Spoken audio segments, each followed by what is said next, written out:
안녕하세요. 인공지능 학습용 데이터 라벨링 전문 교육을 맡은 이가람입니다. 앞에 입문 기본 과정에 이어서 마지막 심화 과정 시작하도록 하겠습니다. 네, 교육에 앞서 주의사항 몇 가지 먼저 말씀드리겠습니다. 본 자료는 인공지능 학습용 데이터 구축 인력 역량 강화를 위한 교육용 교재입니다. 저작권법에 의하여 복사 및 재배포를 금지하고 있으니 교과과정 학습에만 활용해 주시기를 당부드립니다. 또 위에 설명드린 자료뿐만 아니라 본 교육 상황을 녹화하거나 녹음하시면 저작권법에 의하여 처벌받으실 수 있음을 당부드립니다. 네, 먼저 교육에 들어가기 전에 심화 과정의 학습 목표 한번 짚어보고 가도록 하겠습니다. 우선 첫 번째, 심화된 맞춤법에 대해 학습을 할 건데요. 입문과 기본 과정에서도 한글 맞춤법에 대해서 계속 공부를 같이 했었죠. 맞춤법이 전사뿐만 아니라 심화 과정에서 본격적으로 학습을 하게 될 전사가 완료된 작업물을 가지고 하는 검사나 언어 모델 작업에서도 정말 중요하기 때문에 놓고 갈 수가 없는 부분입니다. 그래서 심화적인 맞춤법에 대해서 먼저 알아보도록 할 거고요. 다음으로 이중전사와 비식별화 전사 규칙을 학습하고 전사자의 작업 영상을 통해 작업 방법을 이해하도록 하겠습니다. 여기 파트에서는 설명 뒤에 바로 영상이 이어서 나오기 때문에 이해하시기가 더 편리하실 거예요. 그리고 네 번째, 완료된 전사 결과물에 대한 검사 규칙과 그 방법을 알아본 후에 마지막으로 언어 모델에 필요한 검사 작업과 규칙을 살펴보고 이해하도록 하겠습니다. 네, 첫 번째 챕터는 맞춤법입니다. 여기 파트에서는 단어의 띄어쓰기와 형태가 비슷하고 둘 다 진짜로 있는 말인데 쓰임이 달라서 헷갈리는 단어, 그리고 우리가 일상생활에서 많이 사용하지만 잘못 사용했던 단어의 옳은 표현에 대해서 알아보고 공부해 보도록 하겠습니다. 네, 먼저 바의 띄어쓰기입니다. 바는 의존명사로 쓰이는 바와 어미로 쓰이는 바가 있는데요. 기본 과정에서 의존명사는 띄어쓴다고 설명드렸었습니다. 바가 앞에서 말한 내용 그 자체, 방법이나 방도, 형편을 뜻할 때는 의존명사로 쓰인 거기 때문에 띄어서 써주시면 되고요.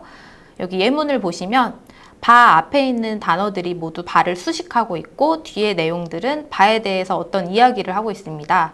그러니까 그렇게 쓰인 게 의존명사로 쓰인 바다, 이렇게 기억을 해주시면 돼요. 그리고 어미로 쓰인 바는 앞말과 붙여 써야 하는데 그 형태를 니은 바 이렇게 알고 계시면 되겠습니다. 예문을 봤을 때 첫 번째 예문에서는 부대를 시찰했는데 군기가 확실했다. 두 번째 예문 이 사건을 의뢰하니 범인을 꼭 잡아라. 이렇게 앞말과 뒷말을 연결해 준다. 이렇게 생각해 주시면 되겠습니다.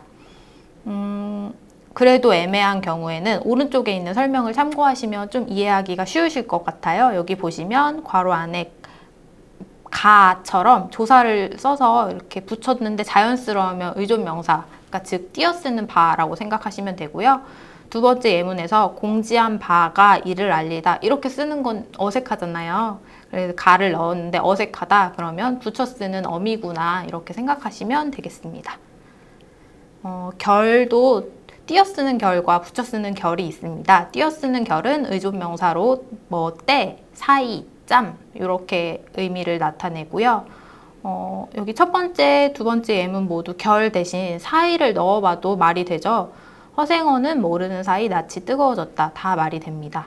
한편 결의 준말을 의미하기도 하는데 틈이라는 의미로 보시면 됩니다. 이렇게 설명하니까 조금 어려워 보이는데 쉽게 생각해서 기본 과정에서 배웠던 띄어쓰기 팁을 생각하시면 돼요. 니은이나 리을 뒤에 위치한 거는 띄어쓴다 이런 형태로 기억하고 계시면 되겠습니다. 붙여 쓰는 결도 어떤 시간적인 사이, 도중 등을 의미하는데 일부 명사 뒤에 위치하게 되며 이런 경우 붙여 쓰시면 됩니다. 꿈결, 무심결, 얼떨결 이런 예가 있고요. 라고와 하고는 쓰임이 비슷해 보이는데요. 라고는 조사 외에도 다른 품사가 있지만 붙여 쓰면 된다. 이렇게 생각하시면 됩니다. 하고는 동사 하다의 활용형이에요. 그래가지고 띄어 쓴다고 기억을 하시면 되고요. 라고가 항상 붙여 쓰지만 쉼표 뒤에 올 때는 단어 뒤가 아니기 때문에 한 칸 띄어서 써주셔야 됩니다. 보통 우리가 사용하는 단어 그래는 대답이나 감탄의 의미로 사용을 하죠. 이 경우에는 띄어 쓰는 것이 맞고요. 조사로 사용하는 그래는 붙여 써야 되는데요. 예문 보시면 이거 참 신통하곤 그래. 이제 옵니다 그려. 왠지 모두 띄어쓰고 싶게 생겼어요. 그래도 요거는 조사로 쓰인 거기 때문에 말하는 이에게 내용을 강조할 때 사용하는데 요때는 붙여 써주시면 됩니다. 요즘은 거의 쓰이지 않지만 뭐 간혹 사극을 볼 때나 어르신들이 말할 때 이렇게 종종 사용을 하시죠. 조차와 마저 모두 붙여 써주시면 되는데요. 둘 모두 이미 어떠한 것이 포함되고 그 위에 더한다는 뜻을 나타내지만 마저는 마지막 남은 하나 이런 걸 내포한 반면에 조차는 예상하기 어려운 극단의 경우까지 양보해서 포함하는 경우를 의미하는 차이가 있습니다. 첫 번째 예문에서 너마저의 너는 마지막 한 사람까지 배신을 한 것이고요. 두 번째 예문에서 교육생이 띄어쓰기는 맞을 걸로 예상을 했는데 띄어쓰기까지 틀렸다 이런 내용입니다. 이렇게 차이까지 구별하기가 어렵다면 조차와 마저는 모두 붙여 쓴다. 이렇게만 알고 계셔도 될 것 같습니다. 명사는 원칙적으로 띄어 쓰셔야 되는데요. 생활이라는 단어의 경우 다른 단어와 붙여서 쓰는 한 단어인 경우도 있고 띄어 써야 되는 경우도 있습니다. 그래서 확인을 한번 해보시면 좋을 것 같은데 학교 생활, 자연 생활, 일상생활, 사회생활 모두 다 붙여 쓰는 한 단어예요. 근데 또 비슷하게 한 단어일 것 같은 결혼생활, 직장생활, 도시생활 이런 거는 반드시 띄어 써주셔야 되는 단어고요. 외워두시는 것이 가장 이상적이겠지만 불가능하니까 생활이 들어가는 단어는 그때그때 검색을 해보시고 한 단어인지 아닌지 확인을 하고 넘어가시는 것이 좋을 것 같습니다. 이렇게 해서 또 외워지는 경우도 있으니까요.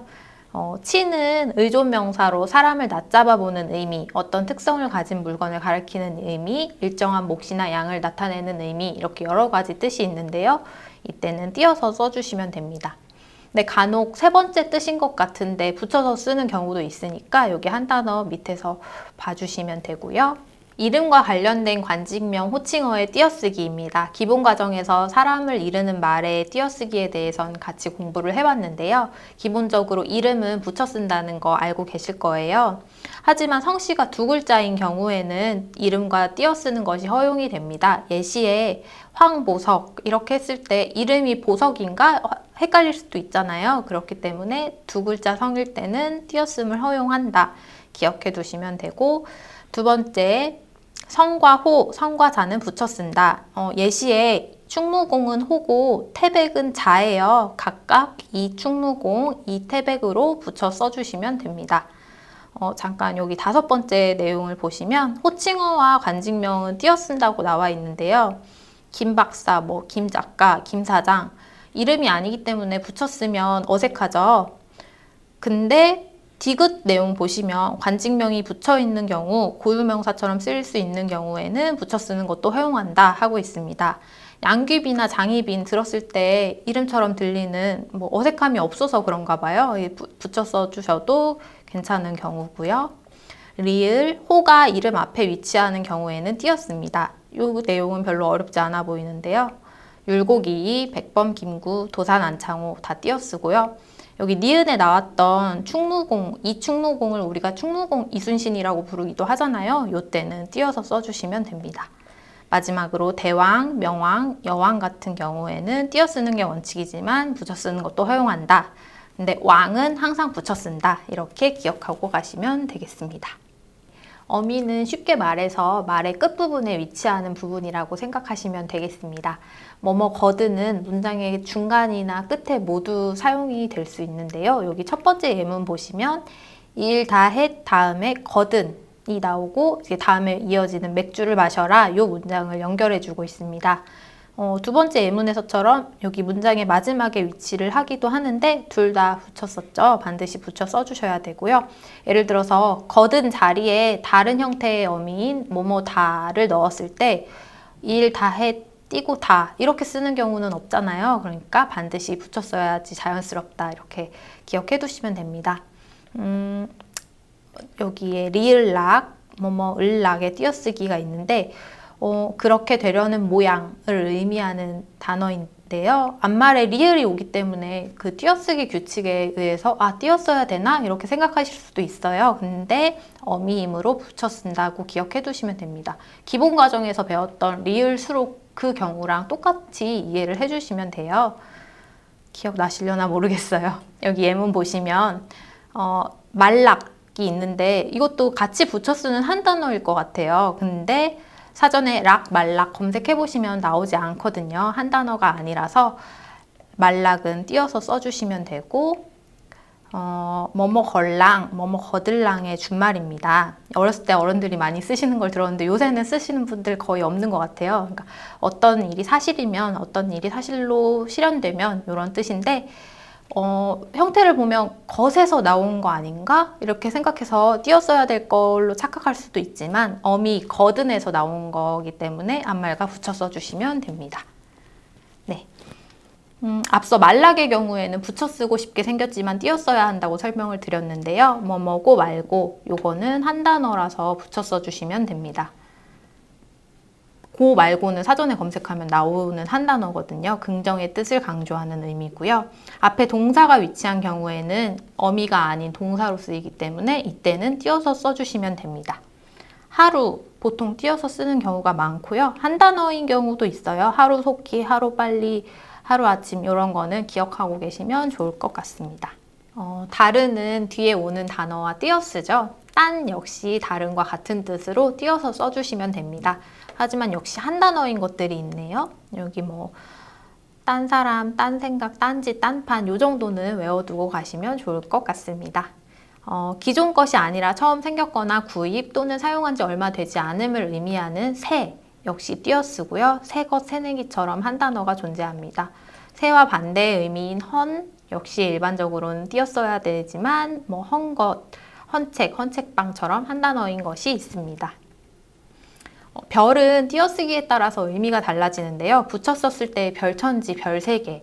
요거는 진짜 하늘에 떠 있는 별이 아니라 뭐 각각 특별히 경치가 좋거나 뭐 분위기가 좋은 이 세상 밖에 뭐 다른 세상 이런 의미예요. 그래서 띄었을 경우에는 근데 진짜 별을 의미하는 그 단어에 각 의미가 부각이 되는데 별 띄고 천지 이렇게 쓰면 아 별이 진짜 많은 밤하늘에 별이 진짜 많다 이런 의미고요.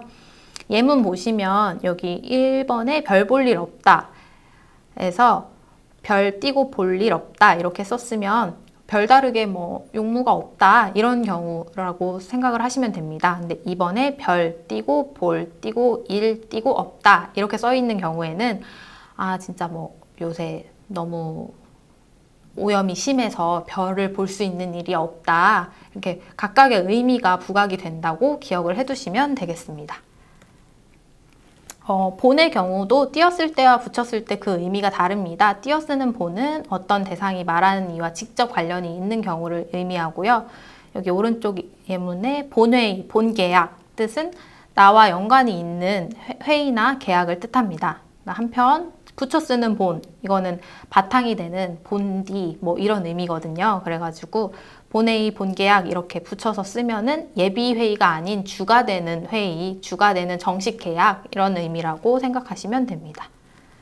네, 이 페이지에 있는 거는 한 단어인 거 몇 개를 제외하고는 다 띄어 쓴다고 생각하시면 돼요. 그러니까 어느, 여느, 여러에서 여느를 빼고 어느는 어느덧, 어느새 이거 2개가 한 단어고요. 여러는 여러모로 여러분 요 2개 한 단어입니다. 딱 4개만 외우면 되니까 요 정도만 돼도 진짜 쉬운데 네 그리고 전부 모두의 뜻을 가지고 있는 온 역시 띄어 쓰지만 온몸, 온밤, 온종일, 온통 요거는 붙여서 쓰는 한 단어입니다. 옆에서 하루 종일은 띄어서 쓴다고 말씀드렸는데 온종일은 붙여 써야 되니까 기억하고 계시면 좋을 것 같고요. 지나간 때를 의미하는 옛도 보통은 띄어 쓰죠. 근데 여기 한 단어인 것들 좀 많이 있네요. 네. 검색을 하시면 좋을 것 같아요. 네. 외딴은 홀로 따로 떨어져 있는을 의미하고 보통은 띄어 씁니다. 그러나 외딴 곳, 외딴 길처럼 또 한 단어가 있으니까 유의를 해주시면 좋겠고요. 앞에 외딴이랑 마찬가지로 맨 처음을 뜻하는 첫 역시 띄어 쓰지만 한 단어가 있습니다. 뭐 첫날, 첫눈, 첫사랑 이런 한 단어가 있고 그렇지 않은 단어들도 있으니까 한번 봐주시면 되고 총의 경우에는 모두 합하여 얼마인지 이런 의미일 때는 띄어서 써주시고요. 뭐 전체를 아우르는, 뭐 전체를 합한 이런 의미일 때는 붙여서 씁니다. 붙여서 쓸 때는 총감독, 총인원, 총출동 이런 경우가 있고요. 한은 일반적으로 수량이 진짜 하나 이런 의미도 있지만 다른 뜻도 많이 있어요. 뭐 어떤, 대략 이런 의미도 있거든요. 그래서 근데 모두 다 띄어서 쓴다. 이렇게 기억해 주시면 됩니다. 당, 동, 근 이건 한 단어가 없으니까 모두 다 띄어서 쓴다고 보시면 되고요. 오른쪽을 보시면 같은 단어로 구성되어 있지만 붙여 썼을 때와 띄어 썼을 때 의미가 달라지는 것들이 있습니다. 큰 집, 큰 소리, 첫날 밤, 따먹는다, 집안 이런 것 한 번씩 읽고 이해하고 넘어가시면 되겠습니다. 빨아먹다, 말아먹다, 뿔나다, 뱃속, 가슴속, 이불 속, 밥맛 없다, 달뜨다, 눈 감다까지 여기까지 띄어쓰기에 따라 의미가 달라지는 단어들의 모음이었는데요. 이만큼 봤을 때 공통적으로 보이는 게 띄어쓰게 되면 물리적인 의미가 강하게 나타나고 붙여쓰게 됐을 땐 추상적인 의미가 강하게 나타난다는 것을 알 수 있습니다. 그 점 유의하시면 이 부분은 쉽게 이해할 수 있을 거라고 생각이 되고요.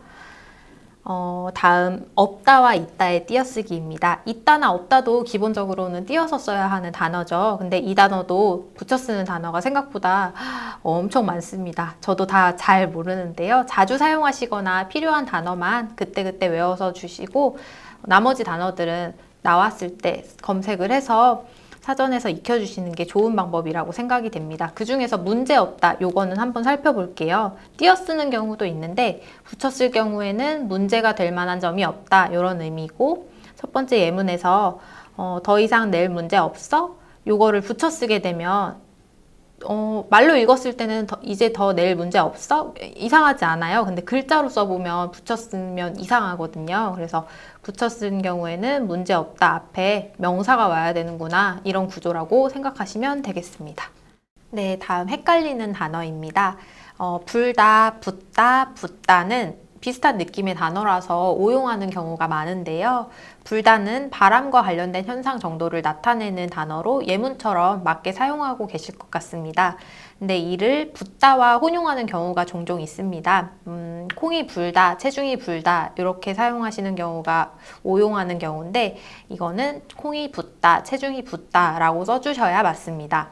오른쪽 붓다의 예문 두 번째가 그렇죠. 대부분 사람들이 저녁을 늦게 먹으면 체중이 불기 쉽다 이렇게 이야기를 하는 경우가 많은데 이렇게 우리가 헷갈리는 게 붓다를 활용할 때 어가 붙으면 불어라고 쓰이기 때문이에요. 붓다가 불이 되는 경우는 붓다의 첫 번째, 세 번째, 네 번째 예문에서처럼 붓 뒤에 이응이 올 때만 가능하고요. 한편 붓다의 의미에 부기를 붓기라고 사용하기도 합니다. 발음 단어 그대로 붓기라고 하시는 분들 많으실 것 같은데요. 부기는 한자어예요. 그래가지고 붓다에서 파생한 단어가 아니기 때문에 부기라고 쓰시고 발음도 부기로 해주셔야 되고요. 그렇다고 붓기라는 말이 없는 건 아닌데 붓기는 어떻게 사용하냐? 붓는다는 의미를 명사형으로 사용할 때 뭐 예를 들어서 밑 빠진 독에 물 붓기 이런 경우에만 붓기 사용한다고 기억하고 계시면 되겠습니다. 받다와 박다도 각각 여러 가지 뜻이 있는 단어입니다. 그 중에서 어디에 부딪히다라는 뜻으로 쓰일 때 많이 헷갈리는데요. 먼저 받다는 머리나 뿔 따위로 세차게 부딪히다 라는 의미를 가지고 있고 박다는 머리 따위를 부딪히다 라는 뜻입니다. 의미는 비슷한데 예문을 보시면 쓰임이 약간의 차이가 느껴지실 거예요. 아래 각각 단어의 다른 활용들은 읽어보시고 확인하고 넘어가시면 되겠고요. 부딪히다와 부딪히다는 주체가 가서 한 행위인지 아니면 주체가 피해를 입은 행위인지에 따라서 구분해서 사용하셔야 됩니다. 첫 번째 예문에서 전봇대에 부딪힌 것은 나이므로 부딪히다를 써야 하고 두 번째 예문에서는 차가 와서 나를 받은 것이니까 나의 입장에서 부딪힌게 됩니다. 부딪히다는 뜻으로 부닥치다 요 아래에 설명해 놓았으니까 한번 읽어보시면 되고요. 걷어들이다와 걷어들이다 또 발음이 비슷해서 헷갈리실 거예요. 우리가 흔히 쓰는 의미로는 거두어들이다의 준말인 거둬들이다가 맞습니다. 반면 걷어들이다는 사전에 없는 단어고 굳이 찾다면 걷어들다 라는 단어가 있는데 이거는 손에서 거두어서 손에 든다 이런 의미예요. 예문 보시면 읽던 책을 거두어서 손에 들고 밖으로 나갔다 이런 뜻이니까 흔히 우리가 쓸 때는 거둬들인다 라고 생각하시면 됩니다. 다음 부응과 부흥이 있는데요. 많이 헷갈리는 단어 중에 하나죠. 쉽게 생각해서 글자 그대로 어떤 것에 응한다 라는 뜻일 때는 부응, 흥하게 된다 이런 뜻일 때는 부흥 사용하시면 됩니다. 입 바르다 라는 말도 들어보셨을 것 같은데 입 빠르다 라는 단어도 있지만 문학작품에서 사용되는 그런 단어로 참고해 주시면 되고요. 일반적으로는 입 바르다로 쓰시면 되겠습니다. 가늠하다, 가름하다, 갈음하다도 발음이 비슷해서 헷갈릴 수 있는 단어입니다. 가늠하다는 주로 헤아린다는 뜻으로 사용한다고 보시면 되고요. 가름하다는 구별한다는 뜻일 때, 또 승부나 등수 따위를 구별한다, 정한다 이런 의미일 때 쓴다고 가늠하다랑 구별해서 사용하시면 됩니다. 갈음하다는 대상을 다른 것으로 바꾸어 대신한다 이 뜻으로 위에 두 단어랑은 형태나 뜻에서 약간 차이가 있죠. 도두다의 의미로 돛구다를 사용하시는 분들 많은데요. 보통 우리가 돛구다로 사용하는 단어는 도두다가 맞다고 생각하시면 됩니다. 돛구다를 쓸 때는 안경과 관련된 뭐 도수를 높인다 이런 뜻으로만 쓰는 거니까 기억하고 계시면 되겠습니다. 이와 히로 끝나는 부사를 구별하는 방법입니다. 기본적으로 단어 뒤에 뭐뭐 하다로 이어지면 히를 붙이시면 되고요. 뭐뭐 하다라고 이어지지만 그럼에도 어간의 끝소리가 기역 또는 시옷으로 끝나면 이를 붙여주시면 됩니다. 나지막이, 고즈넉이, 깨끗이 이거는 깨끗하다 이렇게 되지만 시옷으로 이어지기 때문에 이를 붙여준 거예요. 근데 이런 원칙으로 봤을 때 솔직히는 솔직이라고 써야 되지 않나 생각하실 수 있는데 한자어 뒤에는 히를 붙여야 되는 규칙이 있기 때문에 솔직이라는 단어가 한자어라서 히를 붙여서 솔직히로 써주시면 됩니다. 디귿 보시면 반복되는 단어들의 경우에는 이를 붙인다. 처벌하고 하는데요. 일일이, 틈틈이, 나긋나긋이 이렇게 쓰시면 되고 리을과 미음은 원칙에 따르지 않는 단어들이에요. 그래가지고 요거는 외워주시기는 어려우니까 그때그때 사전 찾아서 익히시는 걸 추천해 드립니다. 헷갈리는 단어 홀몸과 혼몸, 뭐뭐렸다와 옛다가 있고요.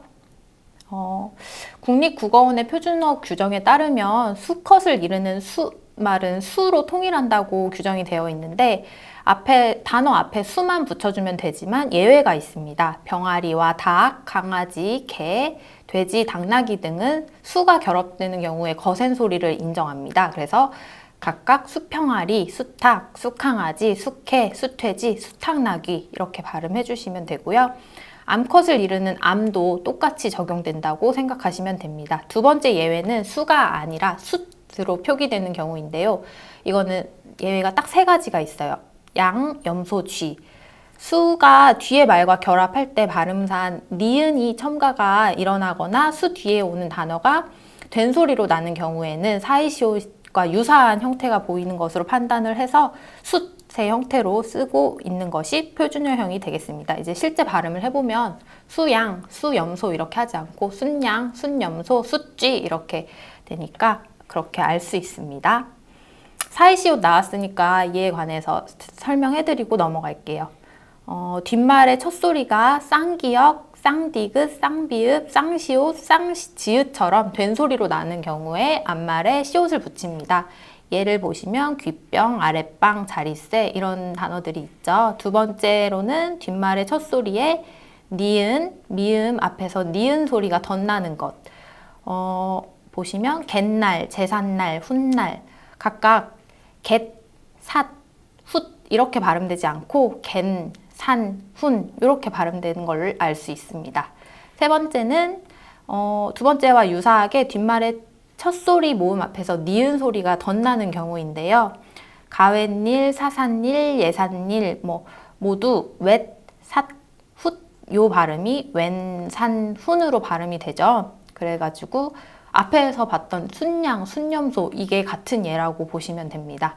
한자어의 경우에는 사이시옷이 발음되더라도 붙이지 않지만 여기 나와 있는 6개의 단어 곡갓, 찻잔, 태짠, 셋방, 숫방, 횟수 이 단어 6개를 제외하고는 사이시옷을 사용 안 한다 이렇게 생각해 두시면 되고요. 뒤에 된소리나 거센소리 앞에서는 사이시옷을 넣지 않습니다. 나무꾼의 경우 꾼이 된소리이기 때문에 나무꾼이라고 하지 않고 나무꾼 이렇게 한다고 생각하시면 됩니다. 그 외에 위쪽, 아래쪽, 뒤끝 뭐 이런 예를 들 수가 있겠네요. 이제 잘못 쓰이는 단어 조금만 더 살펴보고 전사 쪽으로 넘어가도록 하겠습니다. 거의 다 왔으니까 조금만 더 힘내주세요. 애인에게 채였다 라고 쓰시는 분들은 없을 거라고 생각합니다. 차였다가 맞는 단어겠죠. 하지만 차이다의 준말 채다가 있습니다. 채다를 쓸 수도 있어요. 과거형으로 쓰실 때는 채였어 이렇게 쓰시면 되고요. 흔히 천상여자네 이런 표현 많이 하시는데 틀린 표현입니다. 천생여자네 이렇게 말씀하셔야 되고, 나날은 이미 복수의 어미로서 들을 붙여서 나날들 이렇게 얘기하시면 안 되고요. 나날 그 자체가 이미 복수형을 뜻하는 단어이기 때문에 여러분, 저희, 너희 이것도 마찬가지로 복수의 의미라서 여러분들, 저희들 이렇게 표현하시면 안 됩니다. 하지만 전사에서는 화자가 말하는 그대로를 적기 때문에 잘못 발화했더라도 그대로 적어주시면 되고요. 원래 이런 의미구나 이렇게만 알고 넘어가 주시면 되겠습니다. 우리가 흔히 일과 날, 월과 달을 같이 이야기하는 경우가 있는데요. 뭐 7일날, 뭐 11월 달 이렇게 말할 때 있잖아요. 근데 전사하다 보면 이렇게 하시는 경우 많은데 이럴 때는 7일 띄우고 날, 뭐 10일 띄우고 11월 띄우고 달 이렇게 써주시면 되겠습니다. 젊은 그대라는 그 노래에서 거칠은 벌판으로 달려가자 이런 가사가 있잖아요. 거칠은은 틀린 표기예요. 그래서 거칠다의 활용형이 거친이기 때문에 거친 벌판 이렇게 보시면 되고요. 어지러움증 이 말도 많이 사용하시는데 어지러움이라는 말은 어지러운 기운을 어지러움이라고 표현하지 않고 어지럼이라고 표현합니다. 그래서 어지러움증이 아니라 어지럼증이라고 사용하셔야 맞는 표현입니다. 공중에 떠서 어떤 위치에서 다른 위치로 움직인다라는 뜻의 날다. 이걸 나르는 이렇게 활용하시는 경우도 있는데 이건 맞지 않고요. 나는으로 표현하셔야 맞습니다. 도망갔다는 의미로 날랐다라는 표현도 있어요. 요거는 이렇게 표현하실 수도 있지만 맞는 경우는 아니고요. 날랐다는 물건을 나를 때 사용한다고 생각하시면 되겠습니다. 날다, 나르다 잘 구분해서 사용하시면 좋을 것 같고요.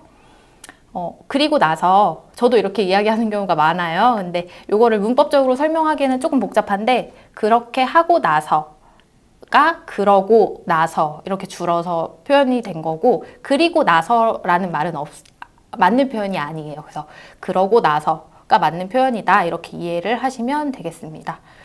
뭘로로 표현하시는 경우가 많은데 뭐를 사전에서 검색하면 무어의 준말로 나오거든요. 그래서 뭘은 무엇을의 준말이에요. 뭘로라고 하면 무엇을로 라는 뜻이죠. 이상하니까요. 뭘로라고 하지 말고 뭐로라고 써주시면 되겠습니다. 멋들어지다는 발음 때문에 글자로 표현했을 때 멋들어지다로 쓰는 경우가 많습니다. 이건 사전에 없는 단어이니까 멋들어지다로 써야 맞는 표현이고요. 흔들다의 명사형인 흔듦 경우도 리을 받침을 빼고 흔듦, 미음 받침으로 적는 경우가 많습니다. 알다, 이끌다, 떠들다 이런 단어도 마찬가지인데요. 리을과 미음을 같이 써서 리을, 미음 받침으로 써주셔야 명사형이 맞고요. 옛부터 옛스럽다 이런 표현도 많이 사용하죠. 근데 옛은 지나간 때의 라는 관형사로 뒤에 오는 명사를 꾸며줍니다. 따라서 옛 자취, 옛 추억 이렇게 띄어서 써주셔야 맞고요. 얘는 아주 먼 과거를 뜻하는 명사이기 때문에 옛부터 옛스러운이 아닌 예부터 예스러운 이렇게 써주셔야 합니다. 여기 아래 잘못 쓰고 있는 동물 및 곤충 이름 있는데 이게 뭐 틀리시는 분은 많이 없겠지만 갑자기 또 쓰려고 하면 은근히 헷갈릴 때가 있어요. 한 번씩 읽어봐 주시고 나중에 참고해 주셨으면 좋겠습니다. 지금까지 살펴본 맞춤법들에 관련된 내용 우리가 다 알 수는 없고요. 저도 물론 모르는 내용이 있습니다. 저는 그래서 일상생활에서 수시로 사전을 활용하는 편인데요. 모르는 단어나 뭐 띄어쓰기가 애매한 게 나왔을 때는 습관적으로 사전을 찾아서 검색을 해봅니다. 전사 작업을 하면서 올바른 맞춤법과 표기를 하는 게 중요하지만 나중에 그 전사 완료한 결과물을 가지고 검사를 하거나 했을 때 잘못된 표현인데도 잘못된지 모르고 그냥 넘어가는 경우가 생길 수가 있잖아요. 그래서 언어 모델 작업에서도 마찬가지고요. 그렇기 때문에 이러한 습관을 들이는 것도 데이터 라벨러가 되는 한 과정이라고 생각을 합니다. 사전 찾아서 올바른 맞춤법 익히시는 습관 들여주셨으면 좋겠고요. 지금 이상으로 심화과정의 맞춤법 교육 마치도록 하겠습니다. 이번 시간에는 단어의 띄어쓰기와 형태가 비슷하고 둘 다 진짜 있는 말인데 쓰임이 달라서 헷갈리는 단어, 그리고 우리가 일상생활에서 많이 사용했지만 잘못 사용했던 단어의 옳은 표현에 대해서 배워봤습니다. 여러분이 지금 접속하고 계신 홈페이지에 질문하기 게시판이 있습니다. 거기나 아니면 여기 나와 있는 메일 주소로 궁금하신 내용 있으시면 질문 보내주시면 답변 보내드리도록 하겠습니다. 감사합니다.